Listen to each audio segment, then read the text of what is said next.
Thank you all. Please have a seat. Thank you, Mike. It was a pleasure to work with you in the United States Senate, and I want to thank you for your grace and your wisdom and your friendship. And yes, we piled into that station wagon going to church. So we have many things in common. So good morning, everyone. Good morning. Good morning. I want to thank you, Mike, Kirsten, the whole group for organizing this breakfast. Congressman Connor Lamb, Congressman Tim Walberg, you as well. And of course, it is an honor to be here with these members of Congress, with faith leaders from across our country, and of course, with our president, who is, as we all know, a leader of unending faith. So over the past 2 years, so many among us have lost loved ones. So many parents have struggled. All of us have had a loss of a sense of normalcy. And the spiritual weight of it all has indeed been great. Our faith has indeed been tested. But it is that same faith, our faith in God, our faith in humanity, and our faith in what is possible. It is that same faith that I know has seen us through, that has helped us to see the light in one another. You know, last March, I paid a visit to a food bank in Nevada, and the families there were waiting for hours at a time in their cars to receive a box of groceries. And when they drive up, the volunteers there would stand there, the driver would pop open the trunk, and the volunteer would put a box of food in the car. And invariably, as the volunteers explained and described it to me, in the middle of that empty trunk, the volunteer would see a handwritten note sitting in the trunk, written out to the volunteers to thank them for their labor, for their work.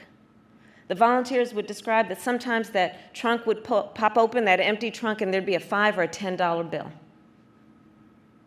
Now let us be clear. The driver of that car was very likely just barely holding everything together, or could have lost everything they have. But they still showed such remarkable kindness, such generosity, when they seemingly had nothing to give. Such grace.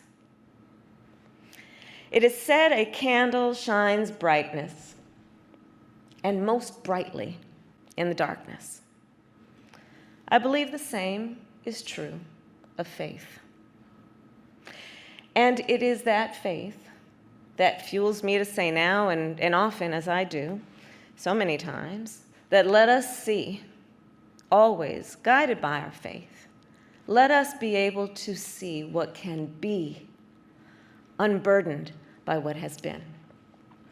And those words have deep spiritual roots for me. I grew up attending 23rd Avenue Church of God in Oakland, California. And one of the important places there is where I learned to believe in what is possible, and that we each have the ability to achieve what is possible. After all, as I know we have all learned and been taught, faith is not passive. Faith motivates action. It lifts us up and it gives us purpose. I am blessed to have worshiped over the years with many pastors, one of whom recently reminded me of the story of Nehemiah. Nehemiah, as we all know, was neither a priest nor a prophet. He was a city official. After Jerusalem was burned and broken, Nehemiah told the people, "Let us rise up and build." And they did. Their faith allowed them to see what was possible and to see how to make it so. That, I believe, is the faith that we as a nation must and do summon today. So I will end with a simple prayer.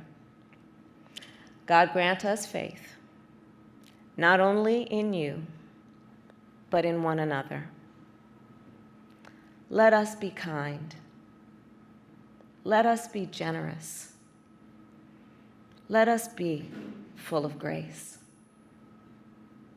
Let us see the light in all your people and be guided by that light for all our days. God, may you bless us all, and may you bless the United States of America. Thank you.